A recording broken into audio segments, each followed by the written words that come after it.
Hey, what's up? It's your boy Yo with MyHellOfALifeTV. Today I'm sitting here with sexpert, businesswoman, entrepreneur, Blac Cocoa. Oh, Hey, hey. how you doing? I'm good. Yeah, how you doing? Everything's good, man. I'm glad to be sitting down talking to you. So we'll dive right in with the first question.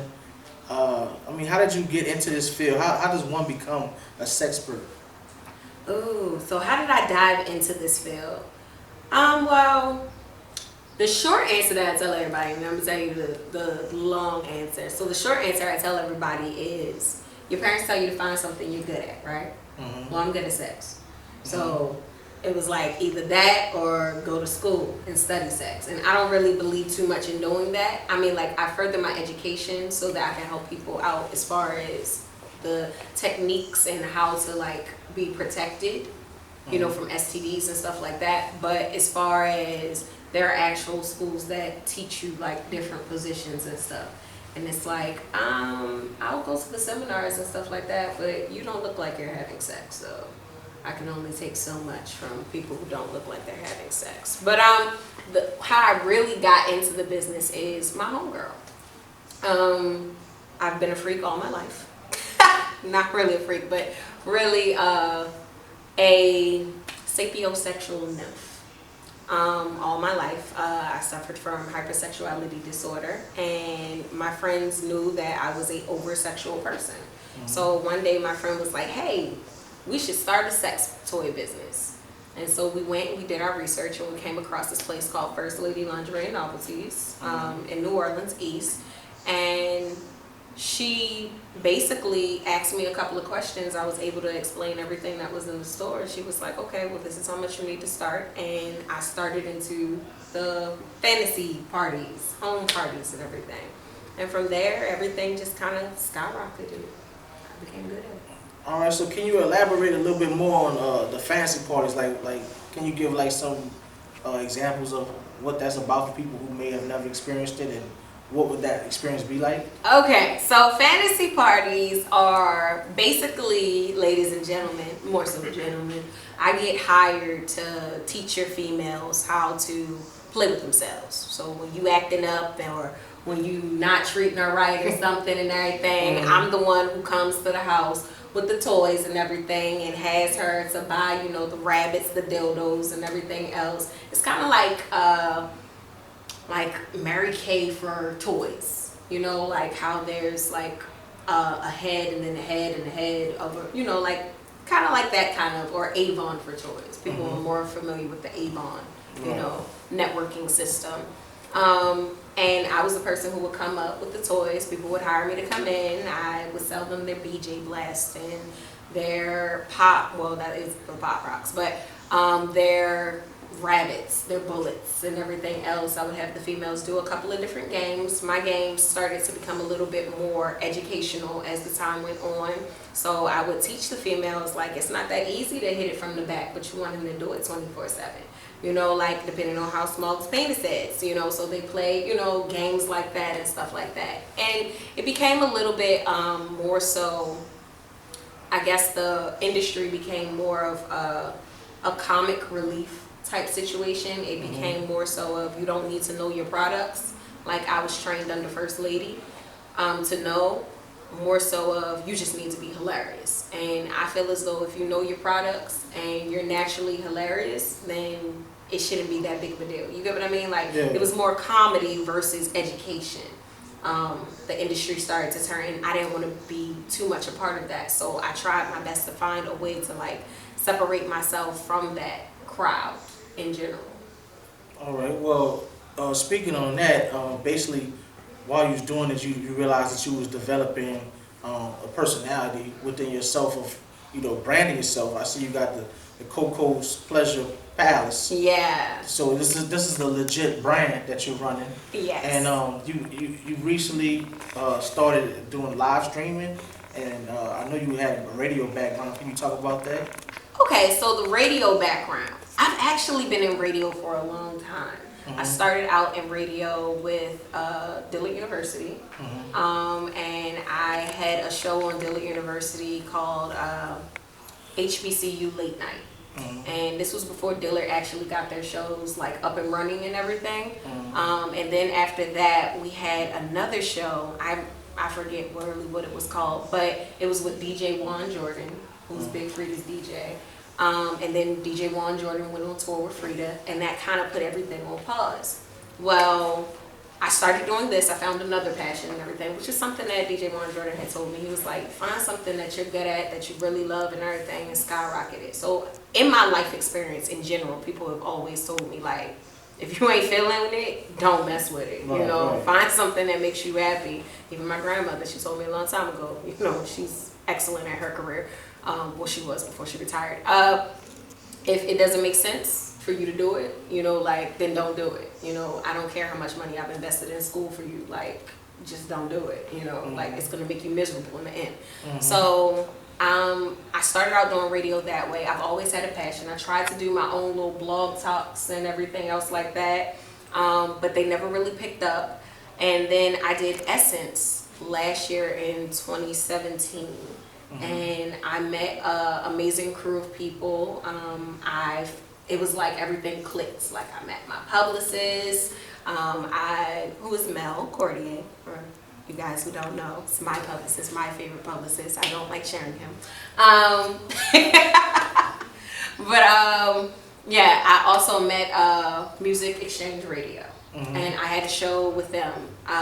They actually called and invited me to do a show with them. I did that for a short period of time, which from that experience, I gained my team, you know, which is Rayani Photography and Shea Butter, who's a drummer. And I met that team, and it kind of spearheaded and like skyrocketed from there. And then after, you know, we moved on from Music Exchange Radio. We actually got picked up with New Orleans Talk Network, which is it's a bigger platform. It's more people can see visually. Yeah. It's not just radio. It's like a visual plus radio. It's kind of like you know, Revolt. You know, Right, the right. Breakfast Club, and how you can watch it on YouTube. Yeah. It's like the New Orleans version of that.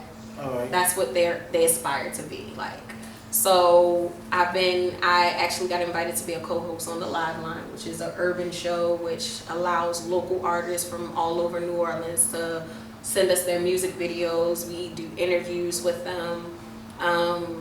We give them basically free promotion and everything. You know, it's a little bit better than a showcase, but it's a showcase pretty much. Yeah. You know? It just allows the local people to hear local music, and we're doing pretty good. And then we transferred the Pleasure Hour from its radio platform over to the video, you know, segment of things, which allowed me to interview exotic dancers, interview R&B artists, interview authors of books and stuff like that. So that sounds real cool. I'm gonna have to check it out. Yeah, it's been a wild ride. So with all that going on, branding yourself, today you've brought your product. You got the first product. Let's speak on that. Let people know, you know, what's going on with your product and when they can expect it and all of that.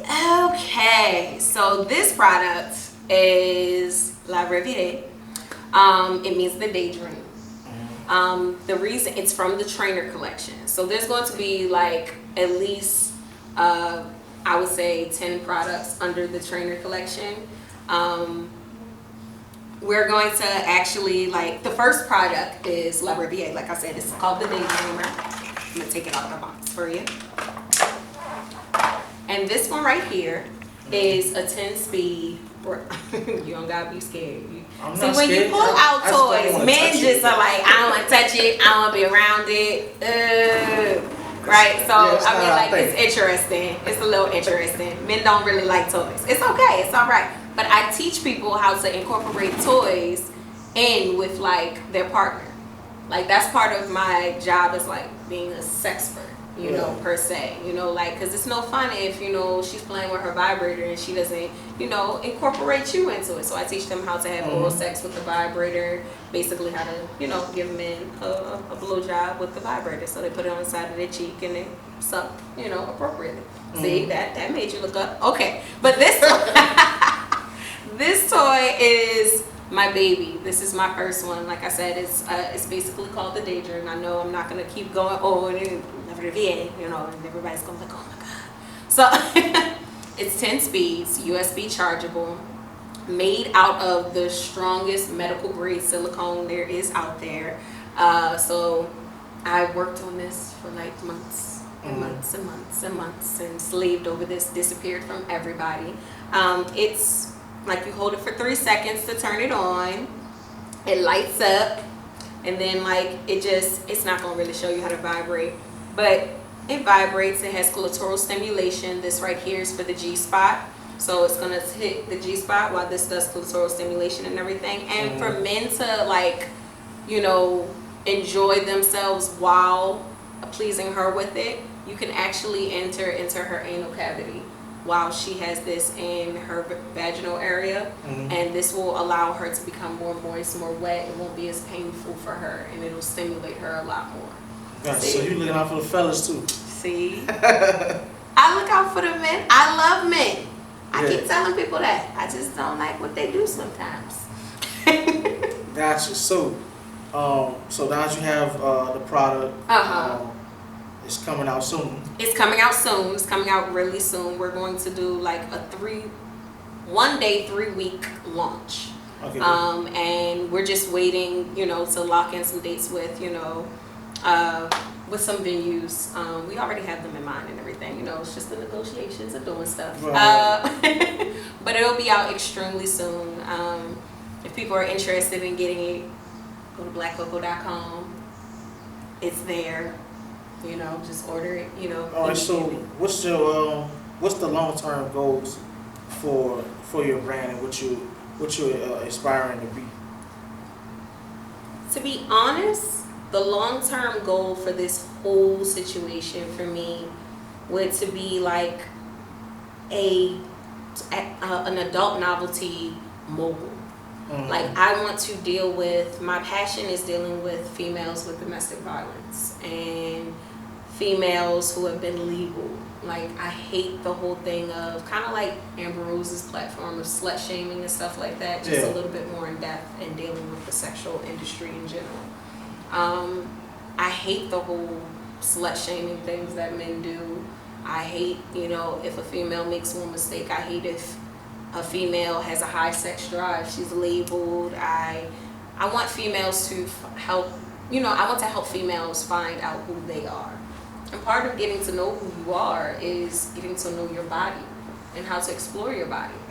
Like a lot of times females say, well, he can't hit it right, or he sucked in bed. Well, did you teach him how to please you? And, you know, help partners to, you know, be able to please their mates. You know, one of the highest things for divorce is sex. Highest reasons for divorce is sex. You got money, of course, you know, and that comes from like a lack of communication. So I deal with like relationships really all in general. I mean, like I do focus a lot on sex because like I said, parents said find something you good at and make money out of it. But I love relationships. I love love. I really am an extremely loving person. So yeah, I just want to be the top of my field, like all the way around. I want to have my different avenues. We're coming out with the Deanna Neal Foundation, which is a nonprofit foundation that will be helping like young teens in understanding like safe sex, abstinence, waiting, and everything else. As well as, you know, I have Coco's Pleasure Palace where you can find all of your toys, and then you have Blac Cocoa who does like all of the media outlets and the Sexpert and the relationship advice columns, and my YouTube channel is out there. So go ahead and let them know the name of the YouTube channel. Okay, so it's Blac Cocoa TV, BLACCOCOA TV. And you can go straight to YouTube and look that up. You can also find me on Facebook, the same thing, just take the TV off, BLACCOCOA as well. Instagram, BLAC.COCOA. So it's everywhere. It's everywhere. Like we're getting there. We're going. Yeah. I mean, look like you definitely on your way to becoming what you want, to be at the top of your field. Ladies, gentlemen, please go check her out. Yes. I hope y'all enjoyed this interview. Hit up her platforms to learn more. And thank you for sitting down with My Love Life TV today. Appreciate it. Thank you for having me. I wanted to do my first interview with you. This is my first one. All right, so since I'm scared, I'm about to run away from our toy.